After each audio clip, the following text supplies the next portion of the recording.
volteando la cámara. My God, it's delicious. Hi, my name is Diana Franco. Welcome to my kitchen. Today, I am super excited because I will be preparing a very special recipe. By the way, this is the first time I'm preparing fried calamari fritti. I just got some right there squid frozen from Peru, from one of the best seafood companies.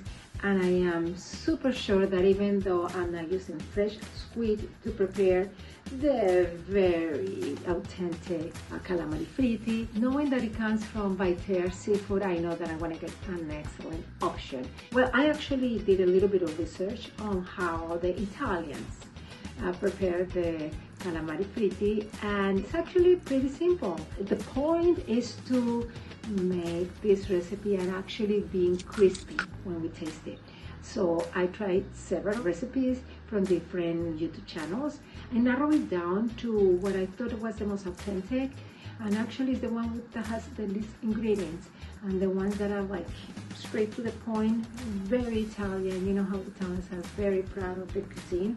So I am 100% sure that this is not going to let me down unless I make a mistake. Let's see. So the first thing we're going to be needing is the squid. This is the main character of our fish today. This fish comes from Peru, as I mentioned. This is the sea skins line from Viter Seafood. It's an excellent choice. Anything that comes from Peru, I love it. So I have no doubts that this is a great option. It's just, you know, for a fresh squid, this is the best. So make sure, because this one is frozen, you throw it the correct way. Because I am in a hurry, since we don't have fresh squid, we get the frozen one, and the way that I am throwing it today is put it in cold water in a big bowl. The bag, I just put it there with a lot of water, and I just let the water run there for about 10 minutes. That gives us the opportunity to not complicate the recipe.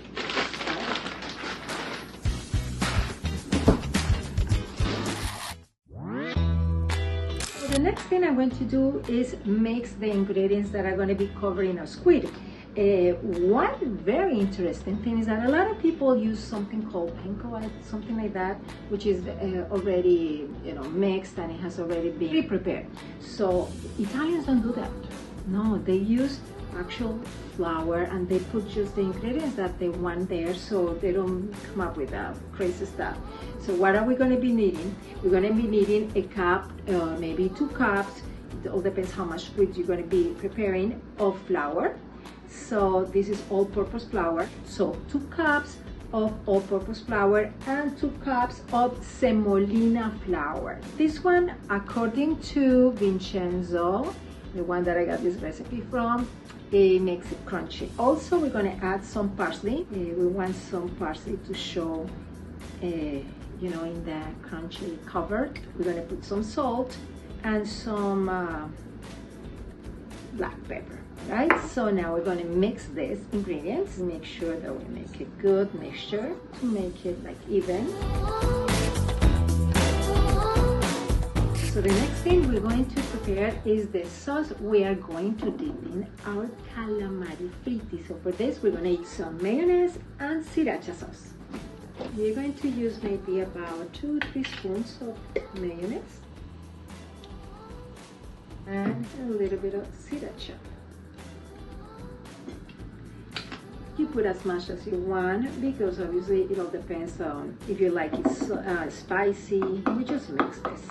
I like to prepare the sauce before I start frying the calamari, because when the calamaris are ready to eat, I don't want to wait. Let's put a little bit of lemon, just a little bit of lemon.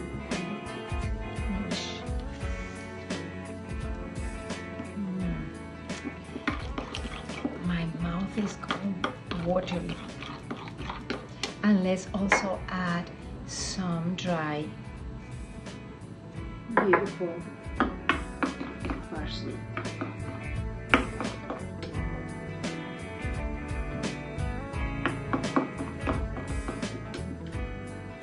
Try the sauce.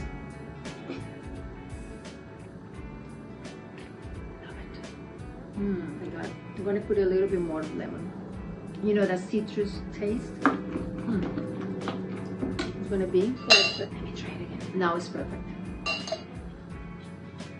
Because the calamari cooks really fast, it fries very fast, I want to make sure I have my fresh parsley ready to adorn.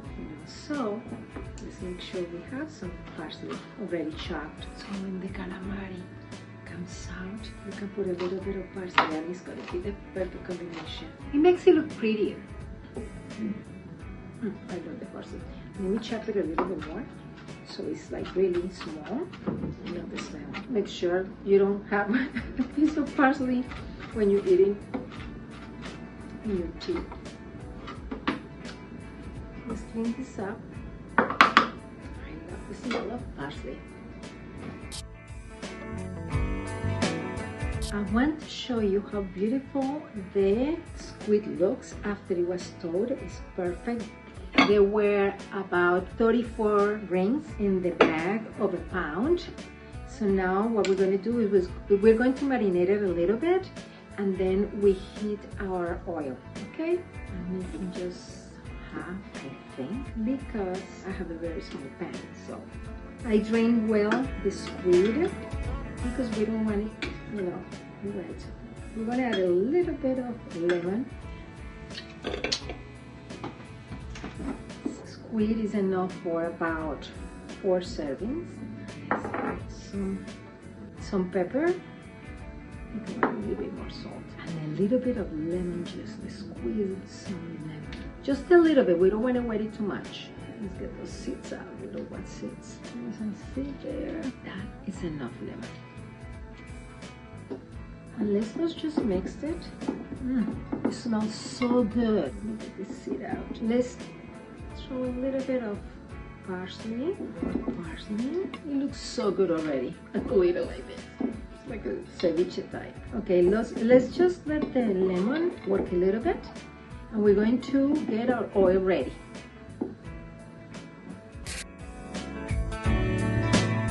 Many Italians use olive oil to fry the calamari.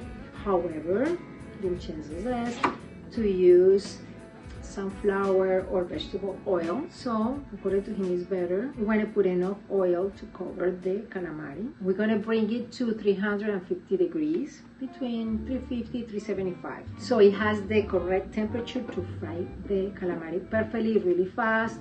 It's going to take about 1.5 minutes, 2 minutes. I think it will be too much, between 1 minute and a half. While we wait for the oil to get ready, we are going to coat our calamaris with the flour. Okay, it's going to take a little bit of time. So we're going to coat our calamari in the flour. Okay, let's coat all the calamari. It's a little bit wet, so we're going to dry the calamari with the flour.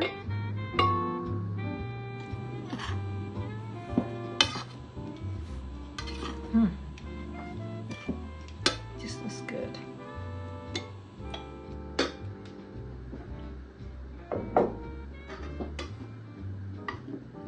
I want to make sure that the entire calamari is completely covered with this flour. I'm going to use my hands, you see?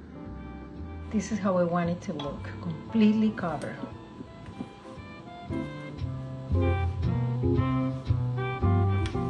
So do you see how this looks? We want to get the excess of the flour a little bit off. I want to get this off because we don't want like big crumbs. I'm going to make sure it's perfect.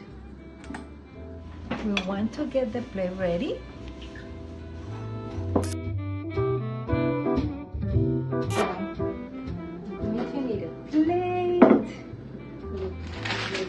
Piece of paper, wax paper. This is what we're going to do to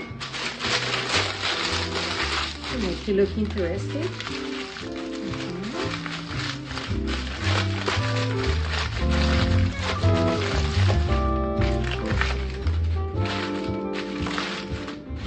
Let's check the temperature. So this is ready. Let's start very carefully. Oh yeah.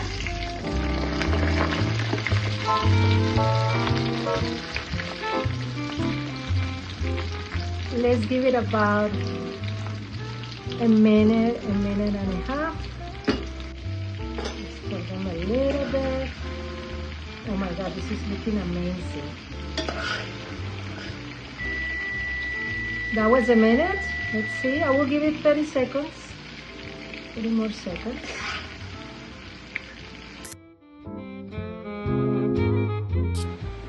This looks amazing. So here, wow.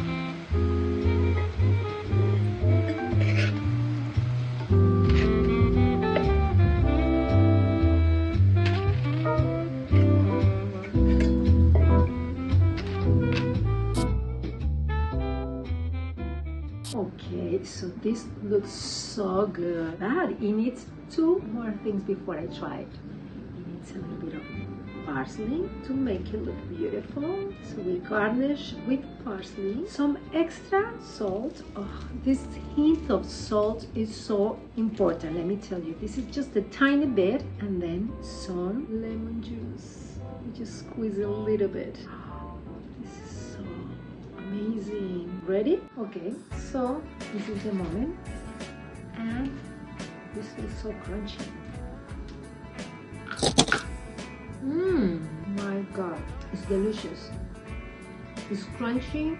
You can taste the texture, but at the same time, you can taste the squid. Perfection.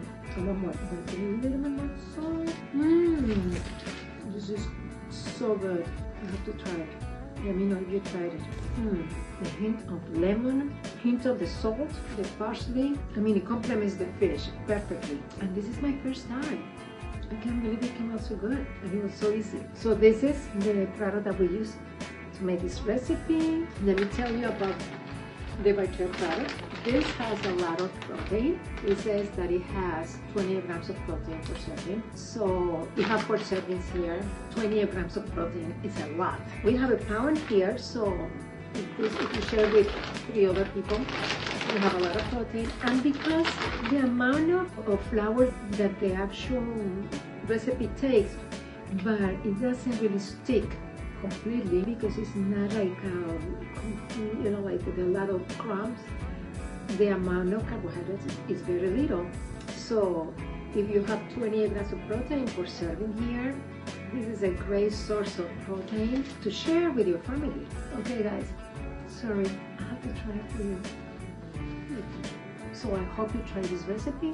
Let me know if you did. Give me a comment, and hope to see you next time with another fascinating recipe. Usually my recipes are the first time I make them. If they come out good when I cook them, most likely it's going to be perfect for you. Okay, bye. See you soon. Perfect. With some wine.